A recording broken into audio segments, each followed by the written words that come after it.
아버지 감사합니다. 오늘 하나님께서 5월에 아버지 두 번째 주일 가운데 우리를 불러주심을 감사합니다. 계절의 여왕 5월 가운데 우리를 부르시고 또 우리를 이 말씀을 통하여 가정을 다시 한번 생각하며 우리 회복된 가정을 통하여 흘러갈 생수의 강이 어떠한지, 그리고 그 생수의 강을 통하여 세상이 어떻게 변화하는 것이 옳은지 우리로 알게 하시고 깨닫게 하시고 꿈꾸게 하심을 감사합니다. 오늘도 귀한 예배 가운데 나와서 우리 성도들 10년 가운데 아버지의 말씀이 꿀송이보다 더 단 역사를 허락하여 주시고 10년 가운데 가정 가운데 범사의 회복의 역사 허락하여 주시옵소서. 은혜 베풀어 주시옵소서. 감사하며 예수님의 이름으로 기도드립니다. 아멘. 다같이 찬송가 드리는 교동문 1번으로 하나님께 나가도록 하겠습니다. 시편 1편 말씀입니다. 시편 교동문 1편입니다. 제가 하나님 말씀 봉독하고 여러분은 교독하시면 되겠습니다. 복 있는 사람은 악인들의 꾀를 따르지 아니하며 죄인들의 길에 서지 아니하며 오만한 자들의 자리에 앉지 아니하고 오직 여호와의 율법을 즐거워하며 그의 율법을 주야로 묵상하는도다. 그는 시냇가에 심은 나무가 철을 따라 열매를 맺으며 그 잎사귀가 마르지 아니함 같으니 그가 하는 모든 일이 다 형통하리로다. 악인들은 그러하지 아니하며 오직 바람에 나는 겨와 같도다. 그러므로 악인들은 심판을 견디지 못하며 죄인들이 의인들의 모임에 들지 못하리로다. 무릇 의인들의 길은 여호와께서 인정하시나 악인들의 길은 망하리로다. 아멘. 찬송 1장으로 하나님께 찬양 드리겠습니다.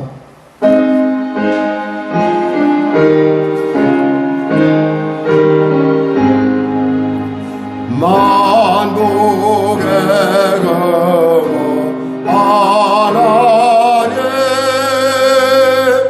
온 백성 찬송 드리고 저천사여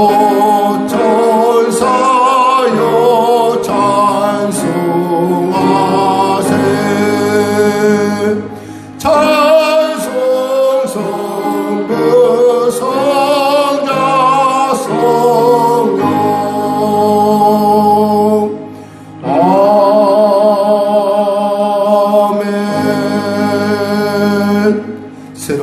사도신경 신앙고백을 대신하겠습니다. 나는 전능하신 아버지 하나님 천지의 창조주를 믿습니다.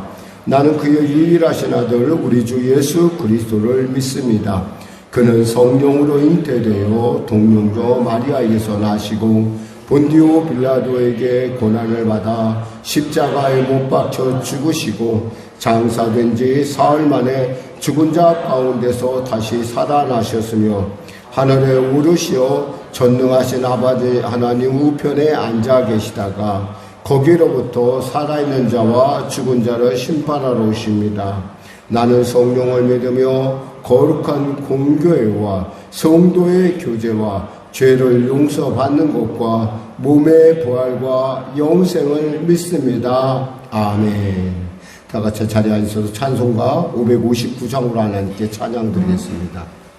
559장입니다.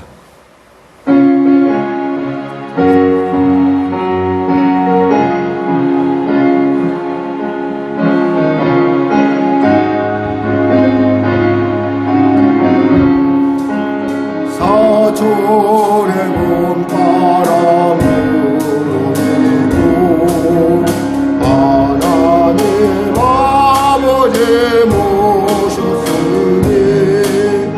믿음의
아침과 저녁에 수고하여 다같이 일하는 모시구가 안산에 둘러서고 보라서 여기가 우리의 나무니라.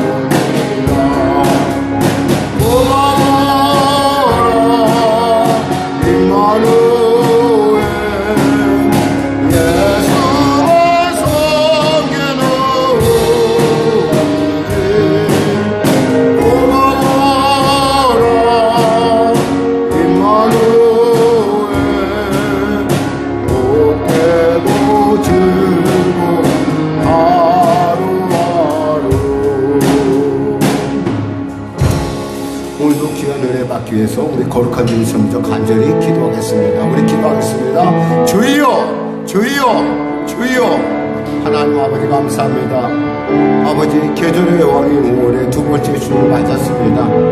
가정의 달이기도 하고 또 우리 가정의 의미를 되새겨보면서 우리가 가정이 어떤 가정을 이룰 것인가, 그리고 우리 가정은 어떠한 것이 하나님을 기쁘시게 하며 우리를 통하여 축복의 불꽃가 열릴 것인가에 대해서 깊이 생각하며 나아갑니다. 사랑하는 성도의 삶의 현장에서 그들이 과연 하나님의 귀한, 하나님의 택하신 자로서의 복된 삶을 통하여 나누고 베푸는 삶을 통하여 하나님의 영광을 나타내고 있든지, 아니면 왜 그러하지 못하는지 살펴보는 시간 될 수 있도록 주여 도와주시고, 특별히 먼저 간절히 바라기를 먼저 그들이 가정의 행복을, 가정의 그 놀라운 소중함을 깨닫게 해주시고, 가족들마다 가족을 소중히 여기는 놀라운 은혜를 통하여 교회 역시 하나님의 행복한 교회, 행복한 가정을 이루는 귀한 동기부여의 장으로 삼아 주시옵소서. 특별히 반주의 영광을 위한 아들을 기억하시고, 또 부드러움으로 또 방송국에서는 속죄속죄를 기억하시고, 보이지 않는 곳에서는 귀한 아버지 우리 권사님의 속죄도 축복하시고, 우리 성도들의 기도 가운데도 함께하여 주시옵소서. 밤낮 부르짖어 기도하는 성도들의 기도 가운데 주님 교회를 위하여 간절히 기도하는 가운데 있사오니 하나님 인도하시고 통치하시고 주장하여 주시옵소서. 특별히 간절히 바라옵기는 아버지 이 시간에 병든 자 치료받게 하시고, 이 시간에 눌린 자 자유케 하시고, 문제가 이제 해결받게 하시고, 사망길을 가던 자 돌이켜 생명길로 돌이키는 복된 역사 허락하여 주시옵소서. 우리 어린 자녀들에게 지혜와 존경과 은혜를 물붓듯 부어주시고, 부모 공경함을 통하여 이 땅 가운데 잘되고 장수의 복을 누릴 수 있도록 도와주시고, 부모 역시도 귀한 믿음의 귀한 기업들을 아버지 키워내므로 말미암아 이 세상 가운데 선한 영향력을 끼치는 복된 자들이 이 교회를 통하여, 이 교회 가정을 통하여 일어난 놀라운 역사 허락하시옵소서. 지금은 연약하고 지금은 부족하나 하나님 믿음의 눈으로 이곳에 충만하게 차오른 하나님의 은혜를, 하나님의 놀라운 역사를 바라보는 담대히 나가오니 은혜를 베풀어 주시고 축복하여 주시옵소서. 한 사람도 거저가지 않게 하시고, 말씀을 통하여 변화받고 성령으로 충만케 되어 이 땅에 살되 하나님의 영광을 구하는 자로서, 하나님을 기쁘시게 하는 자로서 역사의 주역들로 거듭날 수 있도록 축복하여 주시옵소서. 성령으로 충만케 하여 주시옵소서. 나라 민족을 불쌍히 여기시고 복음통일 표가 통일케 하시고, 대통령부터 위정자를 예수 믿고 구원받게 하시고, 북한의 악한 정권 회개하고 주 앞에 돌아가게 하시옵소서. 전쟁이 멈춰지고 아버지 하나님 천재지변으로 만나 고통당한 자에게 하나님의 위로가 임하게 하여 주시옵소서. 아버지 성도들의 일터 현장마다 주님 축복하여 주시옵소서. 구원의 역사 허락하여 주시옵소서. 감사하며 예수님의 이름으로 기도드립니다. 아멘. 사랑하는 자요, 사랑하는 자요, 내 영혼이 잘림같이 내가 범사에 잘되고 강건하기를, 내가 강구하는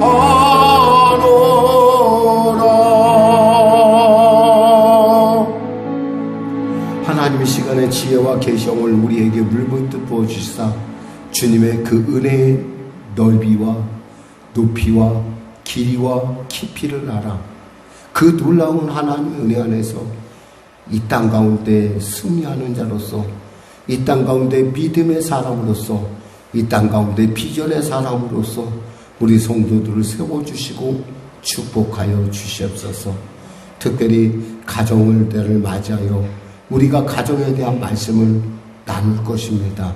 하나님, 우리 가정이 행복한 가정이요, 복된 가정이요, 축복의 통로가 되는 가정으로 세워 주시옵소서. 감사하며 예수님의 이름으로 기도드립니다. 아멘. 하나님은 살아계십니다. 오늘 여러분과 은혜 나누실 말씀은 에베소서 4장 1절에서 3절 말씀입니다. 에베소서 4장 1절에서 3절 말씀.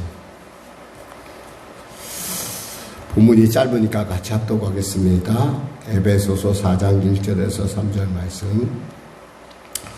그러므로 주 안에서 갇힌 내가 너희를 권하노니 너희가 부르심을 받은 일에 합당하게 행하여 모든 겸손과 온유로 하고 오래 참음으로 사랑 가운데서 서로 용납하고 평안에 매는 줄로 성령이 하나 되게 하신 것을 힘써 지키라. 아멘.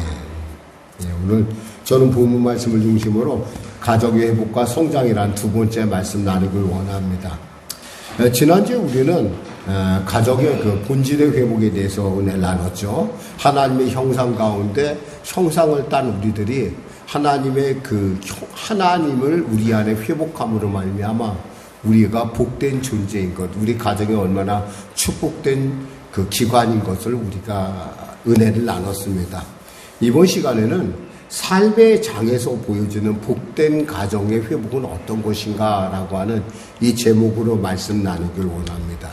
그러니까 실제로 삶의 장에서는 우리가 생각한 거, 이론과 실제는 다르듯이 마치 우리가 생각한 것과 다른 어떤 가정의 모습들을 우리가 볼 수 있어요. 특별히 아무래도 이제 우리가 흙으로 만들어서 그런지 몰라도 우리가 그냥 멀리서 볼 때는 그럭저럭 괜찮아 보이는데 가까이서 부닥기다 보면 인간성이 적나라하게 드러나 보이기도 하고 또 그런 어떤 인간성의 한계들을 통하다 보니까 서로 간에 다툼이 있기 마련입니다.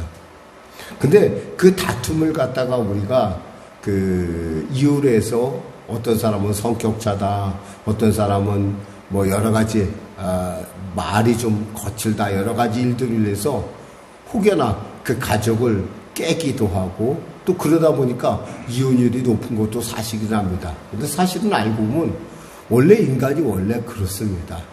처음에 결혼할 때는 모르지만은 그것들이 하나도 안 보이고 좋은 점만, 내게 마음에 드는 점만 크게 보이기 때문에 다른 것들이 작아 보이지만 이제 시간이 지나면 지날수록 단점들이 드러나게 되고 원래 인간이 갖고 있는 한계들이 나타나게 됩니다. 뭐 쉽게 말을 성급하다거나 아니면 또 미움을 표현한다거나 분노를 표현한 이런 것들이 사실 굉장히 삶의 현장에서 우리가 크리스찬 가정이라도 해도 그걸 담아내기가 쉽지 않다라는 거죠. 사실 그 과정이 없다고 한다면 우리는 온전한 인격으로 자랄 수가 없습니다. 사실 겉으로 보면 우리가 사기를 보면은 집에서 아마 토기로 만든 그릇들을 볼 겁니다. 그릇을 보면 어때요? 그럼 번듯하고 멋있잖아요. 근데 그 그릇이 부닥겨서 깨지기 시작하면요, 원래 모습이 나오는 것처럼 우리 모습이 원래 우리가 흙이잖아요. 흙으로 만든 사람이니까 흙된 속성들이 나타나게 되어 있어요. 비열함도 나타나고 지저분함도 나타나고 더러움도 나타나고 참 여러 가지 정말 말할 수 없는 그런 참 우리가 입에 담기도 부끄러운 것들이 나타나는 것이 우리 현실의 장이에요. 근데 그것 때문에 이제 그만 당신하고 우리 이제 그만 가정에 이렇게 하지는 않아요. 왜냐하면 원래 우리가 모였을 때 그 사랑이라고 하는 그 사랑의 기초가 되어 있기 때문에. 근데 사실 그 기초가, 그 사랑이라는 기초가 과연 어디서부터 왔냐는 거예요. 우리가 하나님의 형상에서 왔듯이 하나님으로부터 그 형상이 나왔다는 거죠. 그래서 오늘 본문에서 그러면 그 하나님의 형상을 가진 우리 가정들이 어떻게 하면 이 행복한 가정, 축복의 통로로서의 그 가정의 기능을 회복할 것인가에 대한 거예요. 첫째, 오늘 본문의 1절을 같이 합독할까요? 그러므로 주 안에서 갇힌 내가 너희를 권하노니 너희가 부르심을 받은 일에 합당하게 행하여 라는 얘기를 합니다. 주 안에서 갇혔다. 이 말은 사실은 감옥에 갇혔다는 거예요. 감옥에 투옥됐다는 거예요. 사실 감옥에 투옥된 일이 자랑할 만한 일은 아니잖아요. 근데 하나님의 형상이 회복된 사람들, 그리고 내가 하나님께로 왔다라는 사실을 확실하게 아는 사람들은요, 어느 처지에, 어느 상황, 어떤 위치에 있던 그들은 그 상황 속에서 그 상황을 이기는 자존감으로 충만하다는 사실이에요. 옥에 갇혀있으면 기가 죽어야 되잖아요. 근데 전혀 기죽지 않아요. 왜? 내가 옥에 갇힌 이유가 누구 때문이야? 예수님 때문이겠고요. 내 하나님 때문이라는 걸 알고 있기 때문에 그래요. 나는 하나님의 자녀잖아요.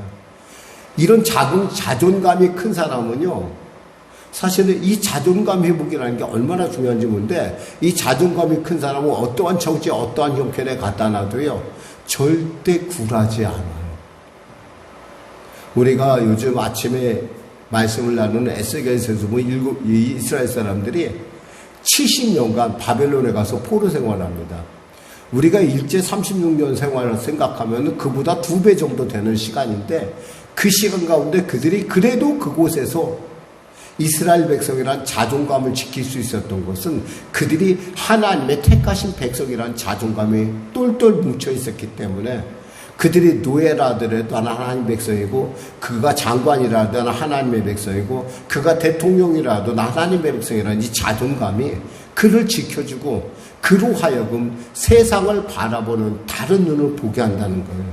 지금 사실 옥에 갇혀 있다 보니까 지금 사실 바울에게는 낮은 곳에 있다가 많은 것이 보이기 시작을 해요. 과거에는 헨리 나우엔 신부가 그랬지만은, 나우엔 신부가 자기의 인생의 최정점, 그 옥스퍼드 대학에서의 교수와 함께 하버드 대학에서의 교수를 이렇게 쭉 올라가면서 이분이 보니까 올라가면 뭔가 하나님이 가까워질 줄 알았다는 거예요. 자기가 좀 교수 되고 뭔가 명예도 찾고, 근데 보니까 하나님은 안 보이고 허공만 보이더라. 근데 그가 캐나다에 있는 데이브레이크라고 하는 데이블랙이라는 그 장애인 공동체 가서 그가 봉사하면서 거기서 그 만난 장애우를 통해서 하나님을 봤다라는 얘기를 해요. 마찬가지로 지금 사도 바울은 옥에 갇혀 있는데, 옥에 갇혀서 지금 보니까 보이는 것들이 있다는 거예요. 예전에 못 봤던 것들. 그것이 뭐예요? 바로 에베소 교인들에게 당부하는, 그러니까 그들을 생각하니까 사실 바울이 한 곳에 오래 선교하면서 남아있은 적이 없어요. 이 에베소 교회에서만 2년 반, 또 어떤 서신서를 통하면 3년 정도 남아있다고 그렇게 얘기를 해요. 그러니까 참 에베소 교회에 대한 사랑은 바울에게 있어서 정말 크게 극심한 거예요. 마치 우리도 그래요. 우리가 인생의 어려움에 처하잖아요. 그럼 가장 가까운 사람에 대한 그리고 내가 그 어려움 가운데 혹여나 내가 인생의 마지막에 가까웠다라고 느낄 수 있을 것 같으면, 우리는 가장 가까웠던, 그리고 가장 내가 사랑했던 사람에 대해서 지금 뭔가 그들에게 내가 보니까 깨달은 것을 전해주고 싶은 거예요. 바로 그 서신서가 바로 이 에베소 서신이거든요. 시대로 말하자면 주 한 62년 경점으로 봐요. 그러니까 그때 바울이 이 에베소 교회, 내가 2년 반이나 남아서 가르쳤던 그 교회에 대해서 보니까 이 교회가 이랬으면 좋겠다라는 소원이 들었어요. 그게 뭐냐면 오늘 본문에 보면 너희가 부르심을 받은 일에 합당하게 행하라, 이거였어요. 자, 우리 따라해 볼까요? 부르심을 받은 일에 합당하게 행하라. 부르심을 받은 일에 합당하게 행하라. 이게 뭐냐면 가정이 하나님의 형상을 회복했다 이거예요. 그럼 그 하나님의 형상답게 우리가 그 형상에 걸맞는 삶을 살아야 된다라는 사실입니다. 그에 대한 얘기가 뭐예요? 2절이에요. 2절 같이 합독할까요? 모든 겸손과 온유로 하고 오래 참음으로 사랑 가운데서 서로 용납하고. 무엇보다도 여기서 중요한 단어는 겸손이란 단어예요. 이 삶의 장에서 우리가 정말 예수 믿는 사람이 예수 믿는 사람답게, 그리고 가정의 아름다움을 지키려면 남을 귀히 여기는, 나보다 남을 더 높이 여기고 그 사람의 유익을 추구하는 그런 삶을 살아야 돼요. 이것을 갖다 우리는 복종이라는 말을 쓸 수도 있고 또 겸손이라는 말을 쓰기도 합니다. 중요한 것은 나보다 남을 높게 여기는 거예요. 더 낮게 여기는 거예요. 우리가 보니까 에베소서 5장 22절을 한번 펴보세요. 5장 22절에 24절 한번 같이 한번 합독해 볼까요? 자, 같이 합독하겠습니다. 5장 22절에서 24절 펴놓고 읽어보세요. 시작. 아내들이여 자기 남편에게 복종하기를 주께 하듯 하라. 이는 남편이 아내의 머리 됨이 그리스도께서 교회의 머리 됨과 같음이니 그가 몸의 구주시니라. 그러므로 교회가 그리스도에게 하듯 아내들도 범사에 자기 남편에게 복종할지니라. 그랬어요. 사실 이 말을 들으면 저 안 믿는 남편이나 좀 약간 좀 믿음이 약한 사람들은 굉장히 좋아해요.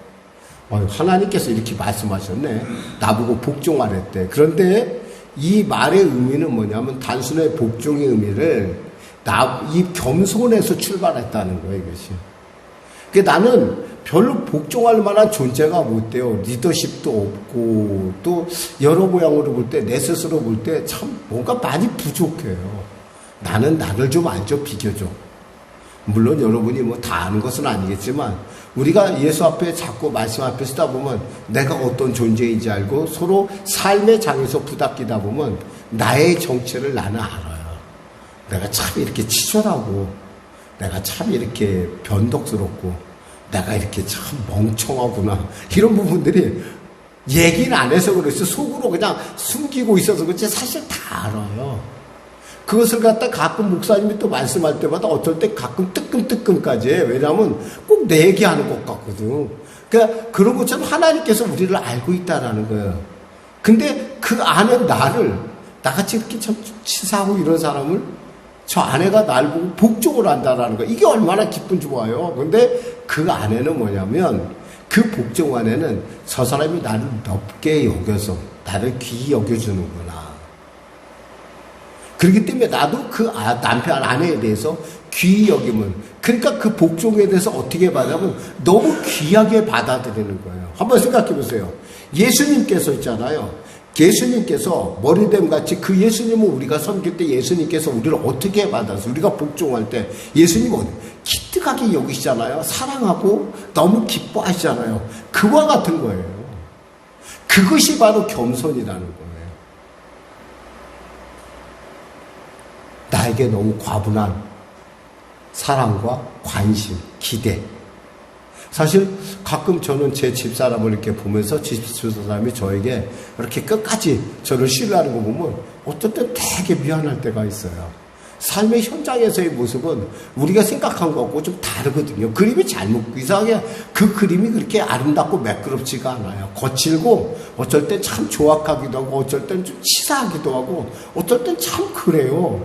표현하기가 어려운 그 미묘함이 있는데도 불구하고 집사람은 나를 믿어주고 내게 따라주고 그런다 이 말이에요. 그걸 보면 너무너무 감사해요.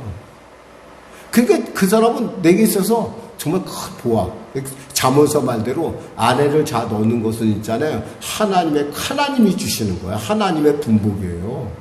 그러니까 아내를 잘 얻었다. 복종하는 아내가 내 안에 있다. 이것은 어마어마한 축복이에요. 그러면 그 아내가 복종하는 이유는 뭐예요? 그 땅, 바로 그가 딛고 있는 그 땅을 복된 것으로 알고 있기 때문에 그래요. 그러니까 우리는 정말 무엇보다도 정말 겸손할 줄 알아야 돼요. 겸손하면 하나님께서 무슨 축복을 주세요? 겸손하면 하나님께서 주시는 축복이 분명히 존귀의 복을 주세요. 교만은 멸망의 선봉이라면 겸손은 존귀의 앞잡이라는 거예요. 그 서로 존귀해지는 거예요. 이것도 모르고 이거 알지도 못하고 저 사람이 날 따라주네. 당연히 난 대단한 사람이야. 사실 별로 대단하지 않잖아요. 당신이 대단하면 그래 이 땅에서 뭐 정말 나 없으면 못 쓰겠다는 사람이 세상에 즐겨야 되는데 가만히 보면 직장에서나 어디서 보면 내가 늘 언제나 탑이 되는 건 아니잖아요. 어떤 분야에서는 내가 특별할 수는 있어도 전자 탑은 아니잖아요. 만약에 여러분이 그랬다면 대통령이 됐거나 아니면 여러분이 어떤 많은 사람을 그들에게 선한 영향력을 끼치는 자리에 섰을 거예요. 그렇지 않아도 불구하고 내 아내는 그렇게 나를 복종해주면서 나를 세워준다는 거예요. 근데 그 세워줌 안에는 뭐냐면 내가 그와 같은 사람이 되라고 하는 아내의 겸손이 있다는 거예요. 그러니까 이 겸손을 알면 겸손하게 그 아내를 대하지 않을 수가 없어요.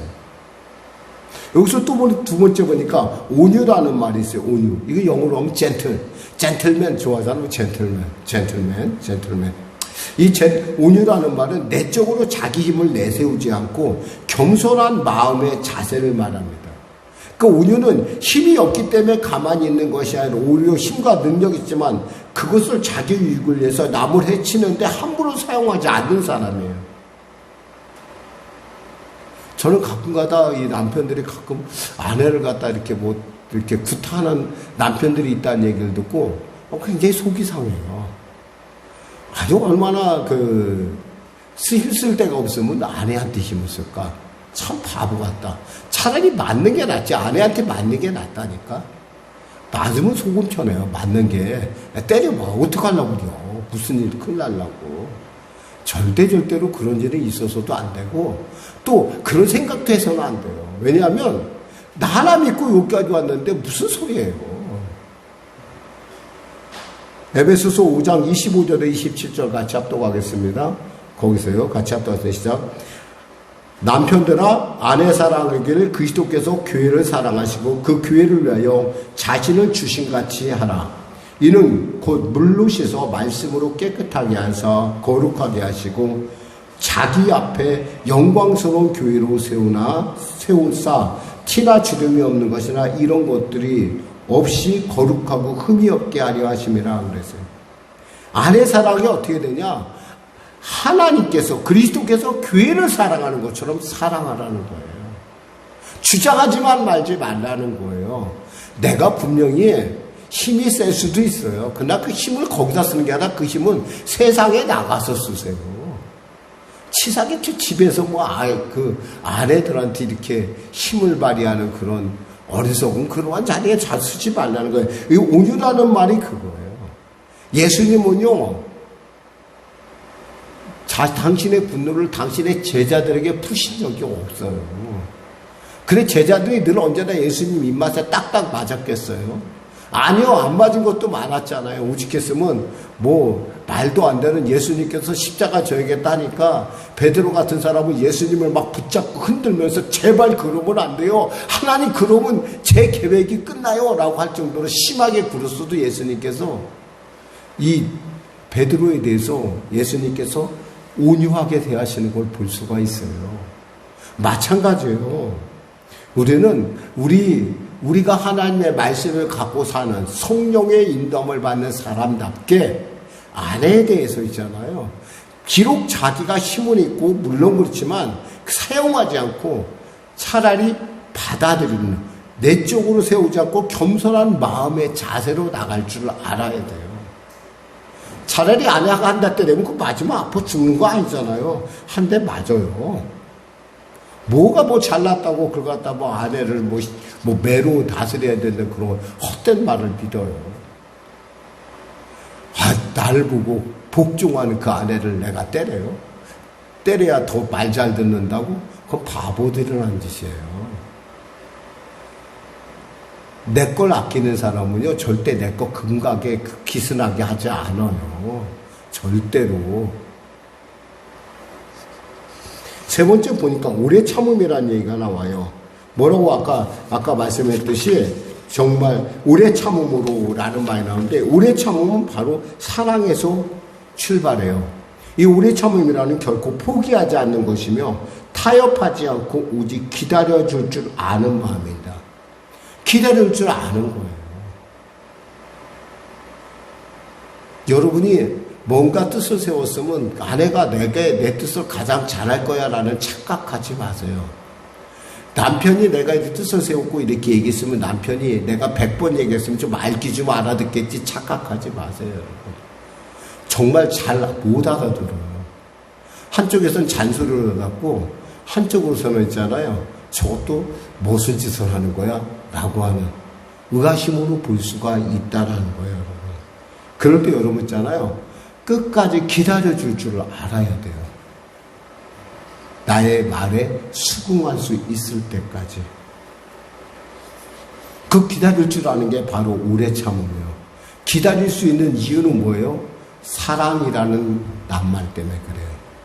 우리가 고린도서에 보면은 사랑은 뭐라고 되어 있어요? 사랑은 오래 참고. 근데 13장에 보면 사랑은 오래 참고도 시작해요.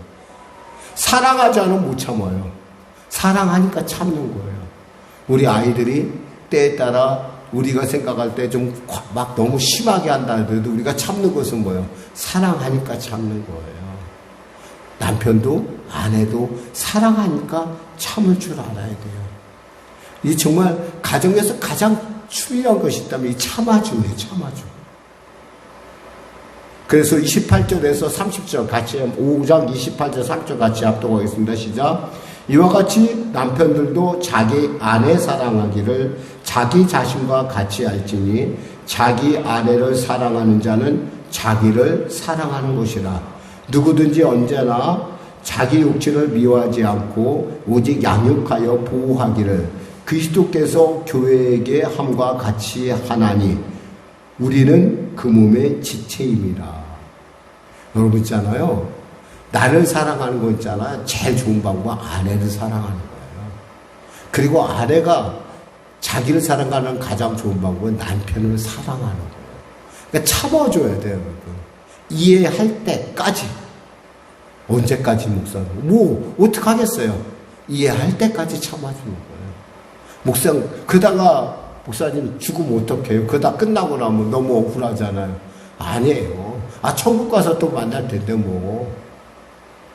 물론 다시 만나고 싶지 않은 사람도 있을 거예요. 그럼에도 불구하고 우리는 정말 이 오래 참음이 갖고 있는 은혜에 대해서 알아야 돼요. 이 오래 참음이라는 것은 우리가 반드시 기억해야 될 것은 혼자서는 되는 일이 아니에요. 이거 참아줄 대상이 더 있으니 얼마나 감사해. 여러분 참아줄 대상이 있다는 거에 감사하시기 바랍니다. 참아줄 대상도 없어. 여기서 말한 것처럼 겸손할 대상도 없고 온유하게 대할 대상도 없으면 그때 가서는 아무리 후회해도 소용이 없어요. 그리고 그런 사람이 있기를 바라면 지금부터 훈련을 해요. 왜? 행복한 가정을 이루는 가장 첫 번째 요건은 뭐냐면 바로 겸손, 그리고 말씀한 대로 우리가 지금 온유하라는 것. 그리고 그 다음 뭐예요? 오래 참음. 그 다음에 중요한 것이 뭐냐면 또 하나 3절 같이 합독할까요? 평안에 매는 줄로 성령이 하나 되게 하신 것을 힘써 지키라 그랬어요. 하나됨. 우리가 창세기에서 읽었듯이 뭐라고 에베소서 5장 31절 33절을 같이 합독하겠습니다. 아까 펴서 쳤으니까 한번 읽어보세요. 31절에 33절이요. 그러므로 사람이 부모를 떠나 그의 아내와 합하여 그들이 한 육체가 될지니 이 비밀이 크도다. 나는 그리스도와 교회에 대하여 말하노라. 그러나 너희도 각각 자기의 아내 사랑하기를 자신같이 하고 아내도 자기 남편을 존경하라 이랬어요. 하나됨은 바로 이거예요. 하나됨. 네, 하나됨이 누가 만든 거예요? 성령께서 하나가 되게 했어요. 하나님께서 하나가 되게 했어요. 근데 이 하나가 되려면은 쉽지가 그렇게 이론처럼 쉽지가 않아요. 제 말처럼 쉽지가 않은 건 저도 알아요. 왜냐하면 우리는 출신 배경이 너무 달라요. 어떤 분이 그렇다고 화성에서 온 남편과 토성에서 금성에서 온 아내가 만나서 가정을 이룬다. 그런 정도로 우리가 환경이 완전히 달라요. 근데도 불구하고 우리가 가정으로 맺어지고 사랑 안에서 하나의 가정을 이룰 때, 그리고 그 가족을 이루어갈 때 그 안에는 성령의 함께함이 있다라는 거예요. 근데 그 성령의 함께함을 우리가 나타나기 위해서 우리가 반드시 기억해야 될 것이 있어요. 마지막 아까 4장 3절에 보니까 뭐라고 했어요? 이렇게 4장 2절에 하반절에 뭐라고 내면 이렇게 했어요? 모든 겸손과 온유로 하고 오래 참음으로 사랑 가운데서 서로 용납하고 있어요. 용납하라는 단어, 용납하라는 단어. 용납할 줄 알아야 돼요. 용서할 줄 알아야 돼요. 우리나라 사람들은 있잖아, 용서할 줄 잘 몰라서 병이 하나 있어요. 다른 나라에 없는 우리나라 병이 하나 있어요. 혹시 여러분 들어봤어요? 화병이라고? 왜 화병이 왜 나요? 이걸 좀 풀어야 되는데 풀지 못해서 그래. 이거 약도 없어요. 화병. 이건 있잖아요. 실제로 옥스퍼드 사전에도 이것이 쓰여져 있어요. 화병이라고 그렇게 써 있어요. 화병. 우리나라 말 그대로 HWABYUNG. 화병. 이렇게 써 있어요. 이게. 근데 이게 한국 사람들이 화병이 많다는 거예요. 그래서 화병이 중인데, 이 화병을 해결할 수 있는 방법은 뭐예요? 용서하는 거예요, 용서. 다른 것도 없어. 내가 용납해 주는 거예요. 나의 과거를, 나의 잘못됨을, 나의 문제를 그가 용납하였다면, 나도 그 못지않게 그의 모든 것을 용납할 줄 알아야 돼요. 왜 나는 용납을 받기를 원하면서 왜 남은 용납할 줄 몰라요? 왜 자꾸 지난 날들을 자꾸 캐내갖고 뭐 어쩌고 뭐 이런 얘기 그러지 마세요, 여러분. 용납하세요. 용납, 사랑 안에서 사랑하기 때문에 용납하는 거예요. 또한 용납해야 될 가장 큰 이유는 나를 구속하는 속박에서 그것이 나를 해방시켜주기 때문에 그래요. 여러분, 제가 사실은 저희 밑에 집에 제가 사는 아파트가 있는데 그 아파트의 밑에 반대쪽에 보면은 정말 특이한 사람이 하나 살고 있어요. 이분은 어떤 사람인 거 아니? 제가 처음에 제가 이제 청왕리에서 교회를 개척했었을 당시에 그 앞집에 살던 사람이에요, 이 사람이. 근데 이분이 좀 못됐어요. 한마디로 말해서 조금 교회는 다닌다고 했는데 별로 그렇게 교회 다니는 모습을 안 가진 사람이었어요. 이 사람이 얼마나 우리 교회가 개척한 게 얼마나 마음이 아팠는지 속상했는지 몰라도 주일마다 개를 풀어놔가지고 개가 우리 교인들을 부르는데 우리 교인들이 착해서 아무 말 안 하는 거예요. 그거 정말 제 성격 같아서는 못 참았을 것 같아요. 근데 가만히 얘기를 들어보니까 몇 번 물렸다는 거예요. 거기다가 우리 아이는 그 당시 어려가지고 빨개 먹고 다니는데 물리기라도 해봐. 이제 보통 일 아니잖아요. 그래서 뭔가 좀 교회에 대해서 어긋장나는 짓을 많이 했었어요.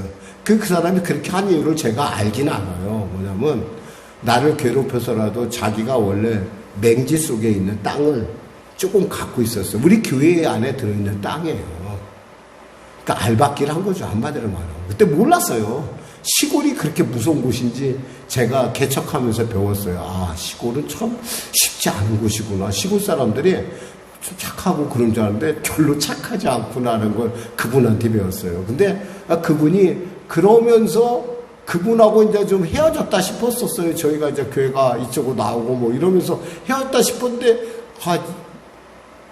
새를 얻어서 이제 갔는데 이사를 했는데 보니까 바로 그 사람이 그 엘리베이터를 타는 거예요. 그래서 하나님께서 아마 나보고 용서해라고 그랬나 보다. 내가 좋은 곳에 가서 내가 그 사람 안 보니까 속이 다 후련하더라고. 사실 솔직하게 말해서 속이 굉장히 후련했어요. 근데 그 사람을 딱 보는 순간부터 벌써 왜 계약할 데가 없어서 왜 필요면 그 사람 바로 윗집에 바로 앞에 거기에 계약을 하냐. 내가 제 집사람보다 왜 여기를 한 거야. 근데 가만히 생각해보니까 하나님께서 아마 나보고 그 사람부터 완전히 자유해지라고 그랬던 것 같아요. 어떤 유대인 랍비가 이런 얘기를 했어요. 오래전에 그 히틀러의 정권에서 너무 고통을 남은 나머지 이 사람이 이제 미국으로 이민을 갔어요. 근데 미국으로 이민 가서도 아직도 자기는 히틀러하고 함께 살고 있는 것을 알았어요. 왜? 미움 때문에. 그래서 그분이 이런 고백을 했어요. 제가 미국에 오기 전에 아돌프 히틀러를 용서해야 했습니다. 새로운 나라에 오면서까지 히틀러와 함께 오고 싶지는 않았습니다. 잘 들어요, 여러분. 여러분이 있잖아요. 용서하지 않으면 그 사람하고 계속 갖고 가는 거예요. 그러면 휴가지를 간다 한들 마음이 편하겠어요? 그 사람이 내 마음에 계속 살아있는데. 그 미움과 분노가 나를 좀먹는단 말이에요. 그러니까 여러분, 용서는 누구를 위해 하는 거죠? 나를 위해 하는 거예요. 나를 위해. 그 용납할 줄 알아야 돼요. 그래, 내가 용서하지. 내가 용납해. 왜? 사랑하니까. 이 용납이라는 것이 우리에게 자유를 줘요, 자유.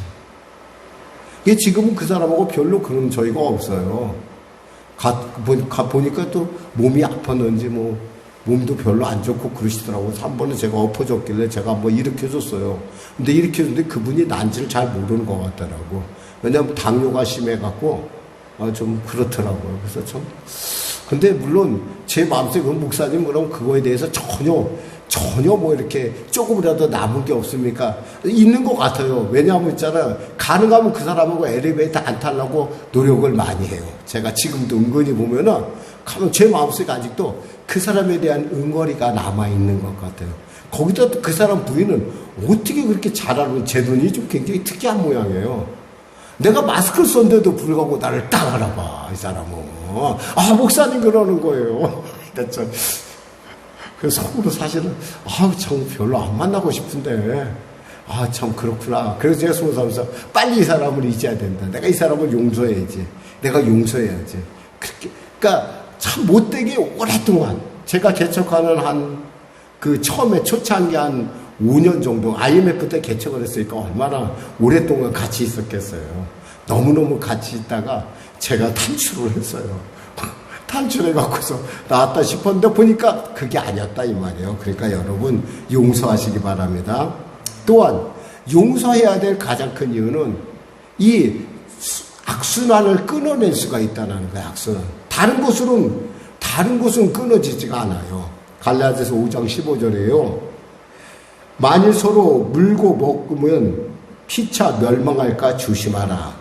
로마서 12장 14절에 너희를 박해하는 자를 축복하라. 축복하고 저주하지 말라 그랬어요. 저주하지 말래요. 왜? 내가 살기 위해서 그래. 내가 살기 위해서. 그럴 때 가족은 비로소 하나가 돼요.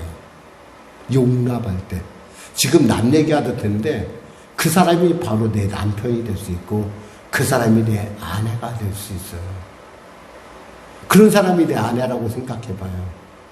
용납하지 않으면, 사랑 안에서 품지 않으면요, 그거 피곤해요. 그 매일매일 만나는 과정 가운데 그 피곤함을 안고 살 수 있는 사람은 없어요. 그러다 보니까 이혼다고 그러는데 예수 믿는 사람은 그런 것이 아니에요. 거기서 한 단계 더 나갈 줄 알아야 돼. 승화할 줄 알아야 돼. 용납해야 돼. 과거는 묻지 마세요. 과거 물어서 어떡할 거예요. 지난날 그거 얘기해서 어떡할 거예요.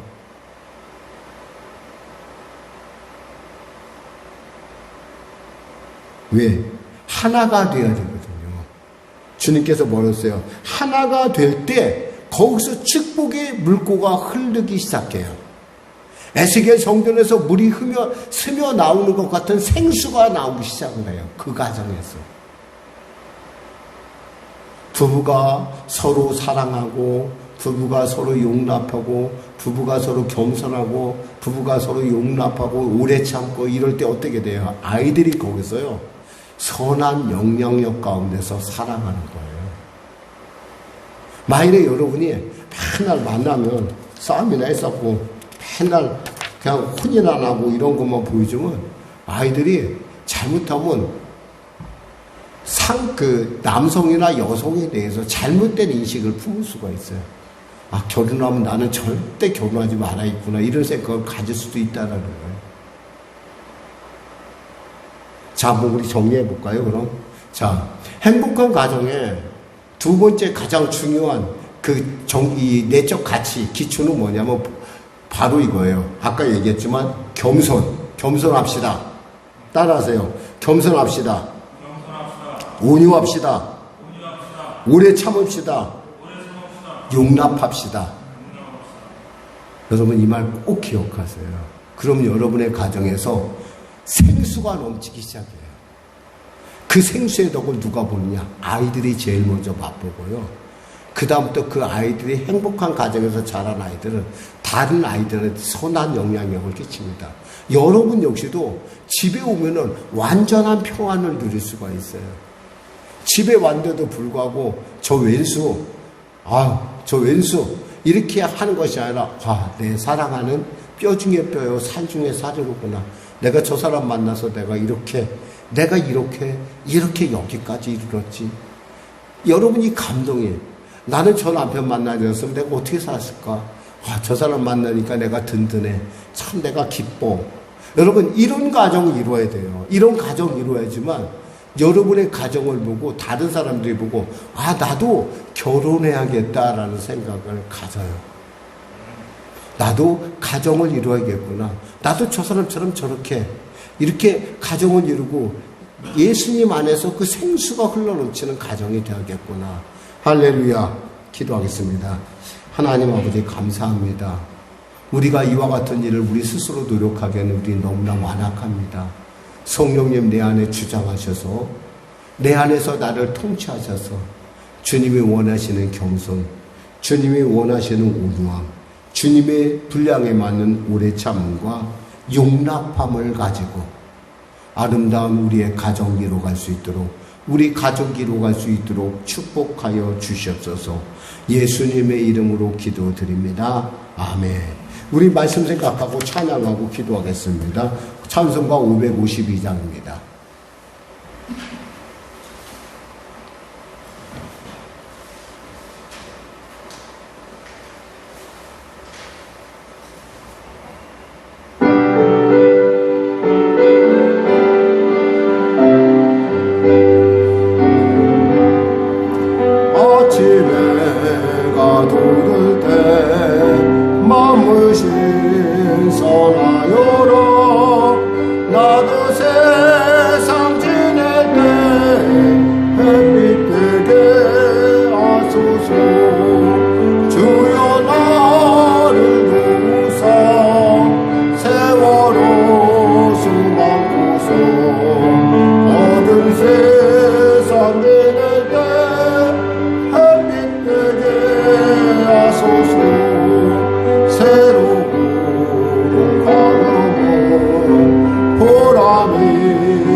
부르짖습니다. 주여, 주여, 주여. 하나님, 오늘도 가정에 대한 두 번째 말씀을 나눴습니다. 우리 가정이 겸손한 가정 되게 하소서. 우리 부부가 서로 귀히 여기지 않은 겸손한 사람 되게 하시고, 또 온유한 사람 되게 하시고, 참을 줄 아는 가정에 대해서, 내 가까운 아내에 대해서, 내 가까운 자녀에 대해서 오래 참을 줄 아는 그러한 내가 되게 하여 주시고, 그 참음을 통하여 아버지 사랑으로 모든 것을 용납하는, 받아들이고 또 용서하고 용서받는 그러한 놀라운 역사를 통하여 우리 가정의 주 안에서 참으로 하나님의 은혜의 생수, 축복의 생수가 흘러 넘치는 그런 가정으로 변화받게 하여 주시옵소서. 은혜 베풀어 주시옵소서. 한 번 사는 인생, 정말 하나님 행복해도 부족한 인생, 사랑하고 살기에도 부족한 인생, 너무나 짧은 인생 살면서 마치 언제나 내일이 계속 진행될 것이라 착각하지 않게 하시고, 매일매일의 삶 가운데 마음껏 사랑하고 마음껏 겸손하고 마음껏 오래 참고 마음껏 온유하며 하나님의 용납하는, 그 하나님의 나를 용납하실 때 나도 그를 용납하고 그도 나를 용납하는 그런 놀라운 삶을 이루게 하여 주시옵소서. 가정의 온전한 회복이 일어나 나타나게 하여 주시옵소서. 은혜 베풀어 주시옵소서. 감사하며 예수님의 이름으로 기도드립니다. 아멘. 아프신 분들 아픈 데서 오시고, 문제를 가지고 오신 분 가슴에서 오시기 바랍니다. 말씀하시길 내가 채찍에 맞으므로 너희가 나음을 입었나니 나사렛 예수 이름으로 더럽고 추악한 질병이 올수막이야. 각자의 몸에서 물러갈지어다, 물러갈지어다, 물러갈지어다. 수고하고 무거운 짐을 지고 주 앞에 나왔습니다. 하나님 해결하여 주시옵소서. 하나님 길을 열어 주시옵소서.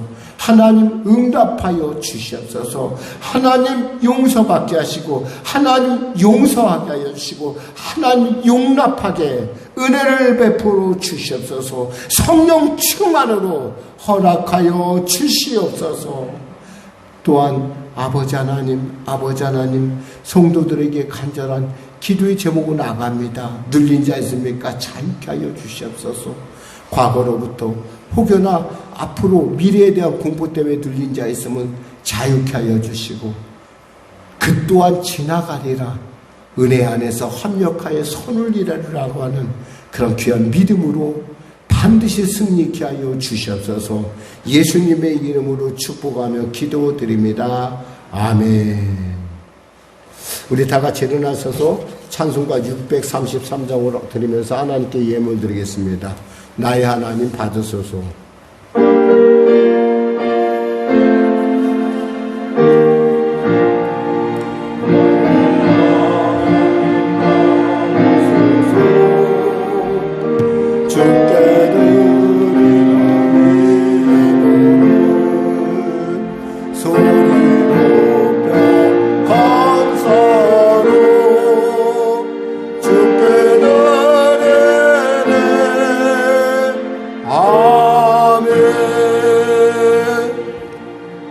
하나님 아버지 감사합니다. 귀한 예물을 올려드립니다.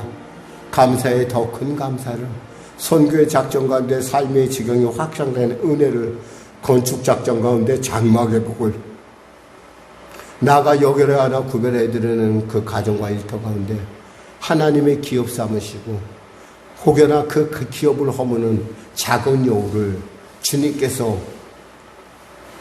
도말시키는 놀라운 은혜를 더하시고, 아버지 그 안에 아름다운 가정을 통하여 천을 먹이는 많은 먹이들이 일어나는 놀라운 역사가 나타나게 하여 주시옵소서. 아버지 열애 하나 드리는 그 귀한 기억마다 하나님 축복하시고 축복하소서. 아울러 간절히 또한 바라던 특별작정을 나가는 손길이 있습니까? 특별한 응답을 더하여 주시고, 하나님 그 서원대로 평생 그 일을 감당할 수 있도록 하나님 채워주시고 먹여주시고 입혀주시옵소서. 아울러 성매로 여성계비를 섬는 손길을 기억하여 주시고, 손길마다 축복하셔서 양식이 떨어지지 않은 것, 기름이 떨어지지 않은 은혜를 더하여 주시옵소서. 이 물질이 쓰여지는 곳에 몽골의 영혼들, 네팔의 영혼들, 그리고 아버지 교회가 주 안에서 서감에 있어서 귀하게 쓰인 예물들로 쓰임받게 하여 주시고 복의 복을 하나님의 그 살아계심의 증거가 되는 역사 허락하여 주옵소서. 감사하며 예수님의 이름으로 축복하며 기도드리옵나이다. 아멘. 우리 주기도송 하시고 축도하시면 예배를 마치겠습니다.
지금은 우리 주 예수 그리스도의 은혜와 살아계신 아버지 하나님의 놀라우신 사랑과 성령님의 내지고 동행엔 충만 풍성 지혜 주시고 듣게 하시는 역사가 주일 예배 참석한 우리 성도와 자녀와 범사 가운데, 특별히 그 가정 가운데, 복된 가정 가운데, 생수가 넘치는 가정 가운데 지금부터 영원토록 함께 하시길 간절히 축원하옵나이다.